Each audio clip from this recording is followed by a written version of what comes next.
I don't care what you think. I'm heading straight down there tomorrow morning and demanding a change. Now, have you ever felt so frustrated on behalf of your teenager that a thought just like that has flashed through your mind? Maybe you can picture the scene that leads to it. Your kid comes home from school, visibly upset.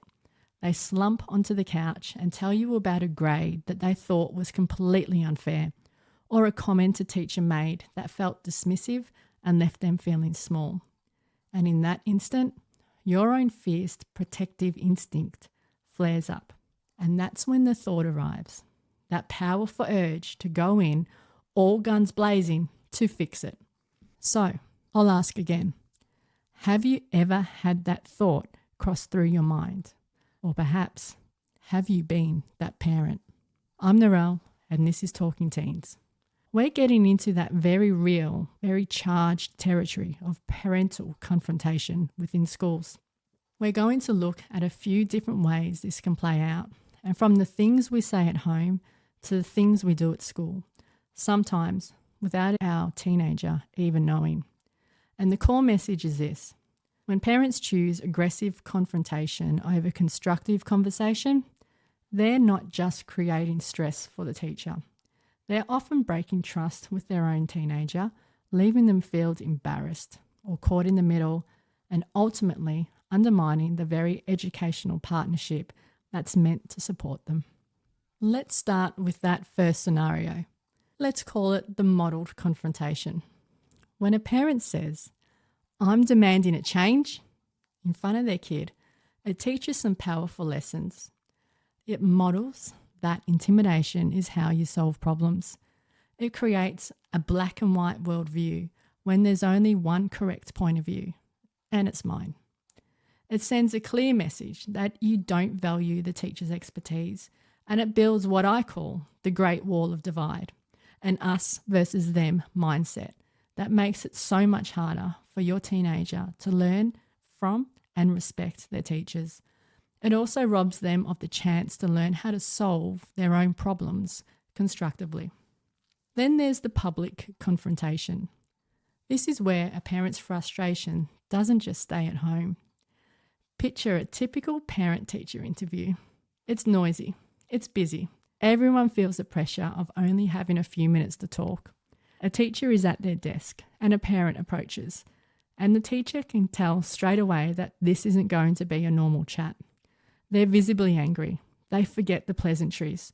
They just plonk down, make steely eye contact, and lean forward, ready for a battle because they've rehearsed their lines, while the teacher has had no idea this was coming. I've heard of a situation in this exact public setting where a parent began to berate a history teacher, not about grades, but about the curriculum itself, accusing the teacher of disrespecting their family's deep-held religious beliefs by teaching the Big Bang Theory. And because this was done so publicly, the fallout for the student when they found out was immense. They were mortified.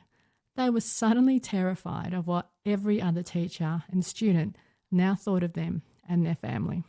And this leads to the third type, the hidden confrontation. This is where a parent, often wanting to protect their child from that very embarrassment, decides to act secretly. A common trigger is when a studious child comes home frustrated, claiming they can't learn anything because a teacher can't manage the behaviour of other students. The parent, feeling angry and believing the teacher must be incompetent, decides leadership needs to know. They decide that then and there. That triggers the 11 p.m. email. It's abrasive, it's harsh, and sent when emotions are high. It goes straight to the principal, bypassing the teacher completely, and demands a change of class for their child. And now we get to the part parents never see. The demand might be met. You might be happy. The next day, the teacher opens their roll, and the child's name has just magically disappeared. The teacher is left completely in the dark, wondering, where's this kid gone? Why? What happened? What did I do wrong? It is a profound undermining of their professionalism and emotional well-being. Okay, So how do we advocate for our kids without creating more chaos? It comes down to a few key practices. Let me show you how all of these situations can be handled a lot better. First, how about you investigate? You don't immediately escalate. When your teen comes to you with a problem and you feel that rush of anger, your first job is not to put on your battle armor. It is not to become a warrior. It is to be a calm investigator. You need to pause. You need to acknowledge that anger that's building inside of you. That is perfectly normal. You're a parent. But maybe give it a 24-hour cool down period. Remember, you're hearing one side of the story, filtered through your teen's perfectly normal instinct for self-preservation. Your goal is to get more information, not to escalate the situation. Ask clarifying questions like, tell me more about what happened before that, before you decide if and how to proceed. Secondly, you can use the scaffolded approach. Instead of jumping in to fight their battles, empower your kid to fight them constructively. You can say, okay, I hear you're upset. I get it. What do you think you could say to the teacher to help solve this, or do they even know? Role play the conversation with them. Help them even draft a respectful email. This teaches them invaluable life skills in self-advocacy and conflict resolution. And lastly, if you must intervene, use the transparent approach. If you've tried the other steps and you still feel you need to step in, don't do it behind their back. You need to be completely open. Tell them you're planning to contact the school. Tell them what you plan to say and why you feel it's necessary. And then, crucially, ask them if they want you to do it. This models respectful confrontation and keeps them as a partner in the process, so they are fully aware.